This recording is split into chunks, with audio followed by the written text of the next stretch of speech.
when interest rates started to go up, I'm like, all right, everybody's running away, so I need to run towards. Welcome to the Freedom Point Real Estate Podcast, where we talk about creating more time freedom through passive real estate investing. Passive investing in real estate challenges conventional investment wisdom. We are passionate about learning and sharing resources with others who are ready to transform their investing mindset.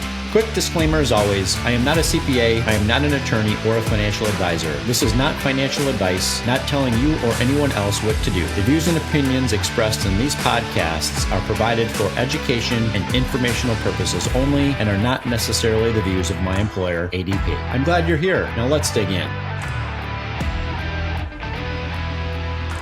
All right, welcome back, Freedom Point podcast listeners. Thank you again for jumping into another episode of the Freedom Point. Thank you so much for joining us. Also, thank you for those that have recently told me that they've gone back and they've binge listened or watched our previous something like 60 episodes now that we've had since July. So really appreciate you doing that. I have an awesome guest with me today, Sam Dolciné. Sam, welcome to the show.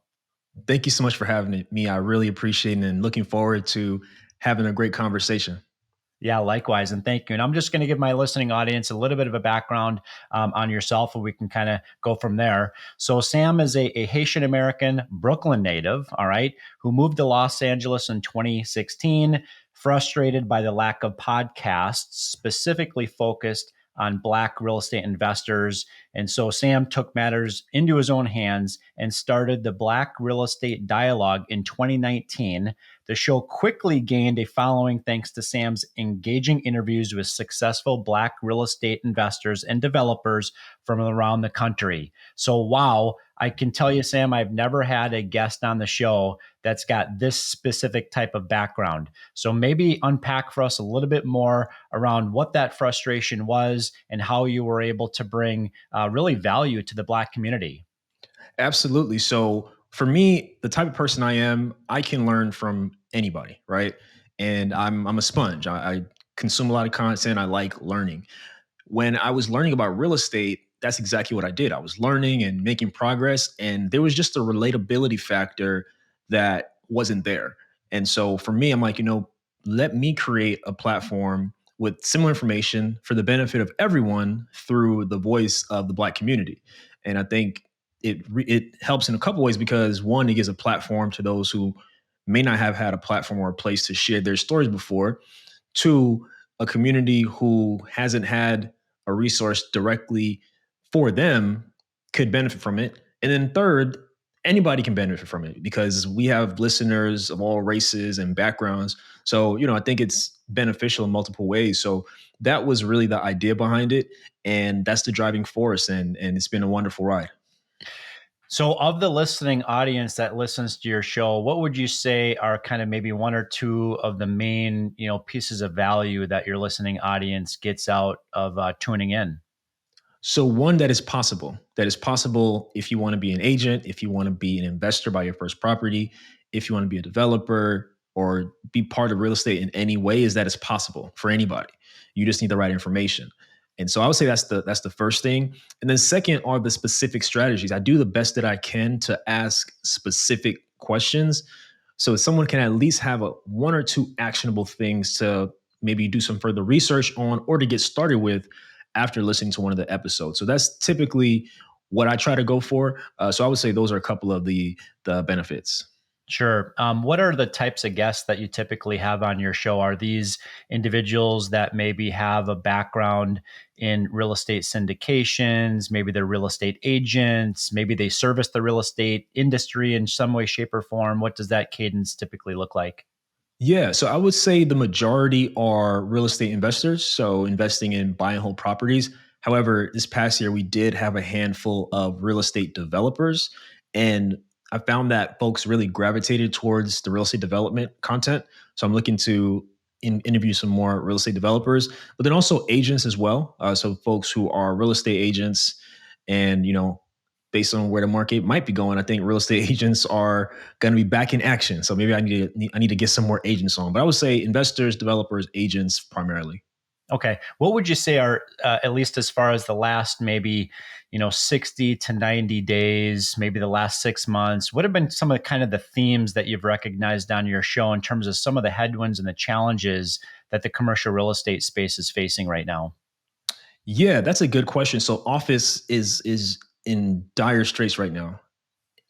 There are some companies who have got had their employees go back to work, but that's not really what's happening at large. For example, I'm here in LA. I was at a conference downtown and it was pretty much empty. It was like the lunch hour, and I'm like, where I used to work downtown. So I'm like, where's everybody? It used to be packed. You couldn't walk on the sidewalk at 12, 1 o'clock.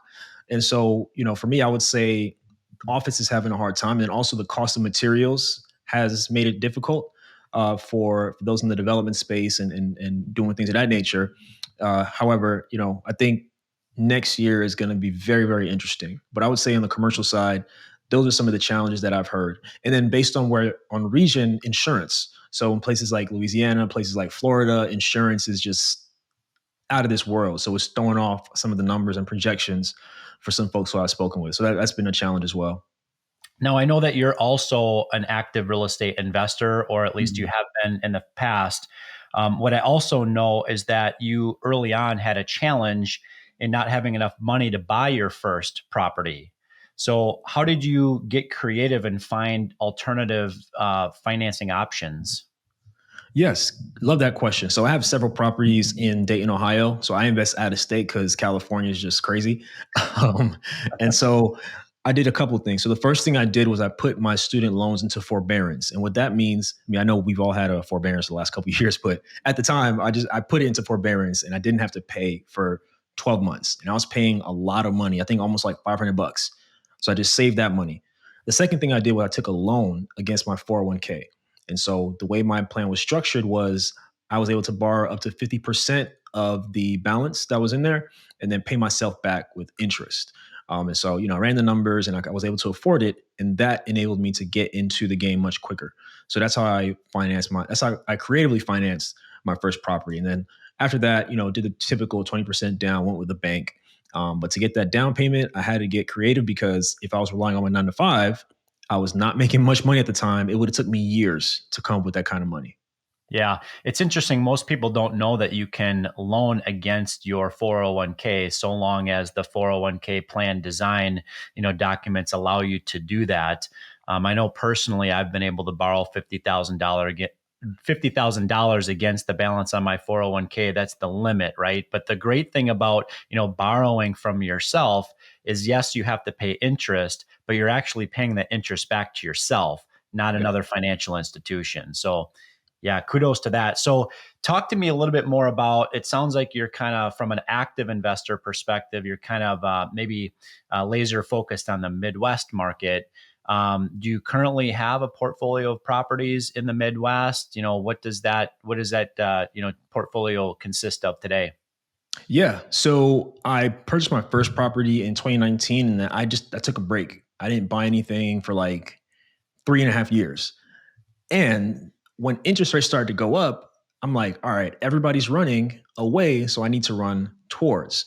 So I purchased another property earlier this year. So I have two single family homes out there in Dayton, Ohio that I self manage and looking to buy more. The property next door to my newest property is vacant. And I don't think the guy's done anything with it since he's purchased it like 15 years ago. So I need to call him this week and see if he wants to get rid of it, or maybe I could find somebody to buy it.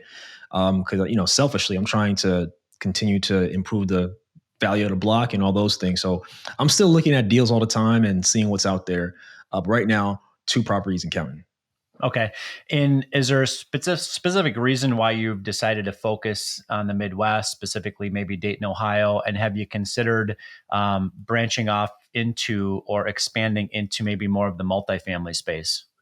Yeah, that's a great question. So I'll answer the second question first. So single family homes is just kind of how I got started. I'm certainly open to multifamily. I'm open to all real estate really, but single families, for me, it's I guess it's what I know, and so I've enjoyed them. And what I've found is that people stay a long time, and that is great to have that continuity.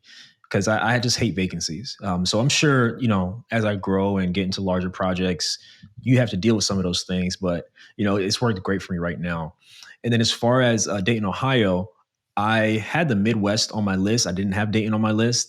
I got introduced to some folks out in Dayton about, say, 4.5 years ago. And I did a lot of research on the market and I liked the direction it was going in. So they've invested, I think, almost like $1 billion into the downtown.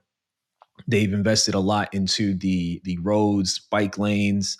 There's like new luxury apartments and companies moving their HQ there. So they are trying to make it a thriving city again.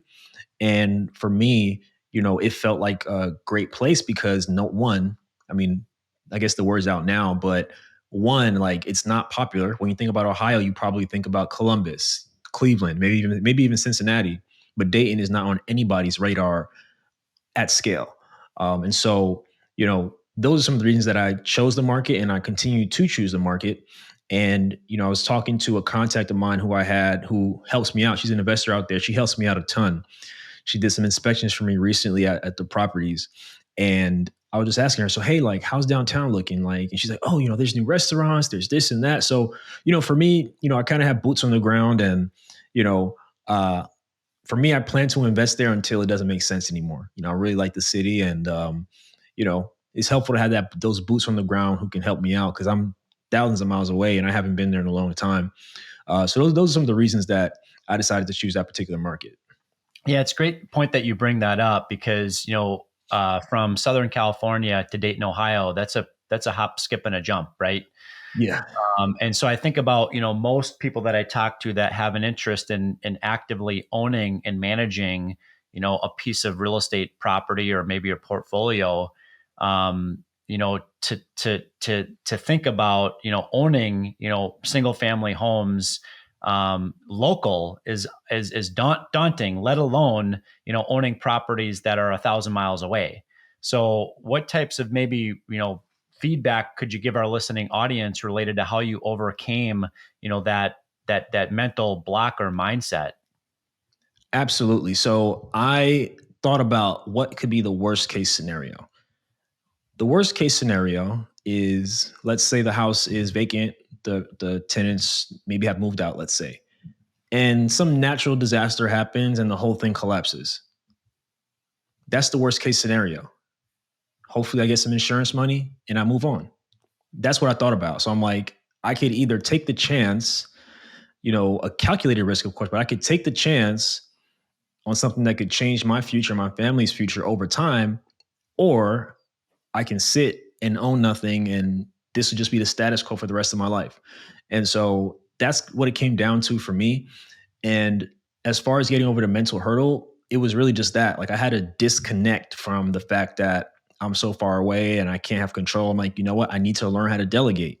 I'm going to mess up and I have messed up, but I haven't given up, and there's nothing that you can't overcome in this business. So that's how I got over it. And quite frankly, I don't even think about the properties on a daily basis unless there's things to do, which I'm in that season now where there's, inspections are done. There's things I need to follow up on, which is, not the funnest, but once it's done, there's nothing I need to do for some months now. So that'll be my encouragement. And also, if you have a property manager who's competent, it takes a lot of the stress off as well. Yeah. Yeah. Thank you for that. It sounds to me like these are kind of your pillars for real estate success. Number one being get educated. Number two, you really got to evaluate, the risks, right? And evaluate the real risks involved, not just the ones that, maybe keep you up at, night.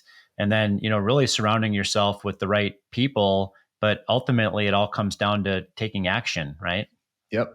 Absolutely. That's what it's all about. A lot of folks are very smart. Some folks are too smart for their own good. And what I mean by that is, you may have somebody who is a whiz. They know the numbers, know how to crunch the numbers, analyze the market, all this stuff. They have their pro forma. They have everything perfect, but they stay there because they're looking for the next problem. They're looking for the next thing and they're not taking that action, right? You don't want to be someone who's too smart for their own good. Know enough to take the next step, know enough to get to the finish line, and trust that you can learn as you go. You're going to make mistakes. Even the most successful people make mistakes all the time. You're human. You can get over it and you can get through it. Yep. That's how we learn. But that analysis paralysis, that's a real thing. Yep. I see it. I see it every day, and it's really sad. Yeah. Well, what do you think about the state of the current real estate market? We had, an interesting dynamic happen, in the wake of COVID, with a lot of people, moving to some sunnier states. We saw a lot of valuations, skyrocket as a direct result of cheap debt. Now that the debt picture has kind of changed, within the last, 12 months, we've seen some distress, not distress in the properties, but distressed in the operators, the sponsors, the people that actually own, the properties. So, what do you think about the current real estate market? And, I know you don't have a crystal ball, but, where do you think we're headed? Yeah, excellent question. So on the residential side is the first thing that comes to mind. There are talks, I'm sure you've seen it, of rates steadily coming down throughout the next year or so. Now, while a lot of people have been on the sidelines because of that, which I think is not the best thing to do, it's going to increase competition. If the rates go down and continue to go down steadily, that means everyone who was waiting is going to come back into the market. And in my opinion, the prices are going to go up. When you're looking for, your single family home or even your small, 2 to 4 unit, whatever, folks who are looking to go FHA and things of that nature, or maybe conventional, it's going to bring a lot of buyers to the market. So agents and all those involved in that process, they'll be doing great. But the home buyer or the investor, in my opinion, depending on the asset class, you're going to have a lot of competition, depending on the city, of course. And obviously, real estate is very local. But for me, there's not a crash coming. There's no evidence or data to support that. And, that's what I think is going to happen. I'm curious to see how things will go.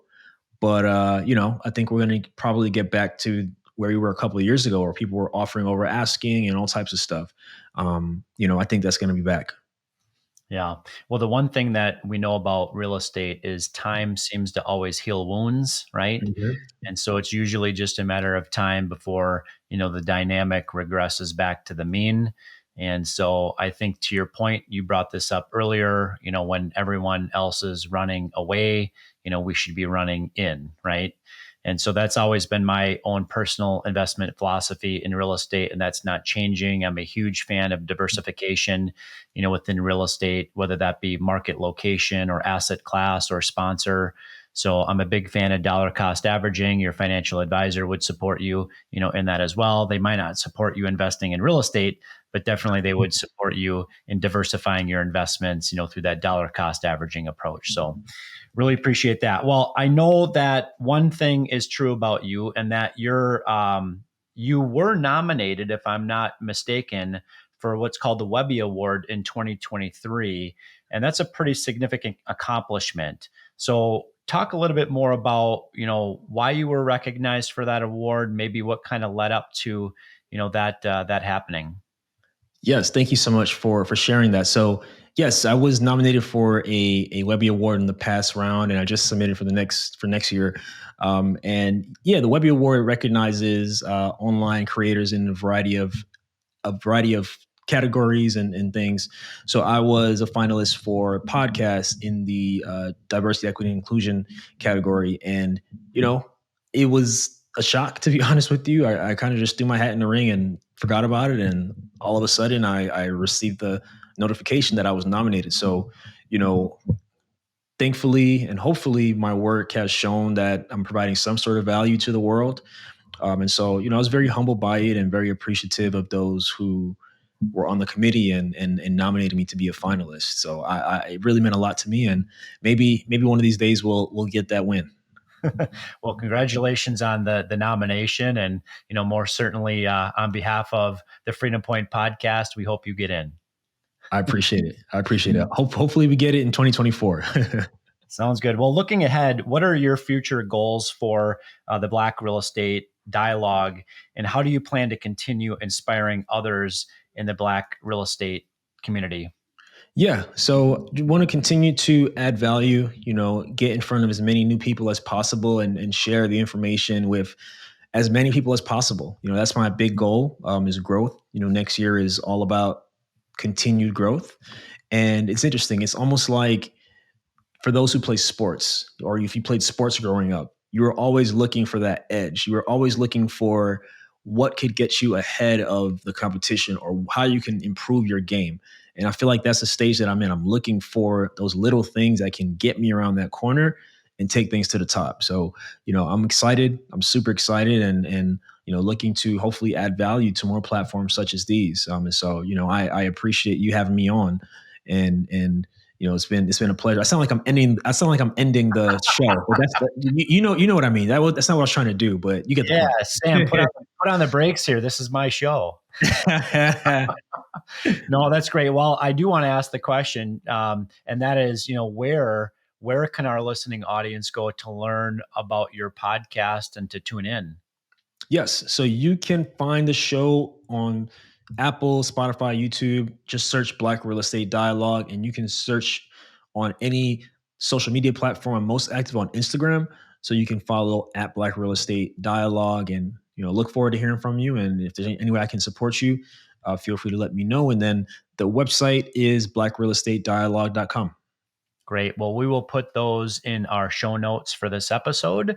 And Sam, I've really appreciated the conversation today and the value that you've brought to our listening audience. Absolutely. It was a lot of fun, and I really appreciate you having me on. Of course. And Freedom Point listeners, thank you again for jumping into another episode of the Freedom Point. We look forward to having you join us on the next episode.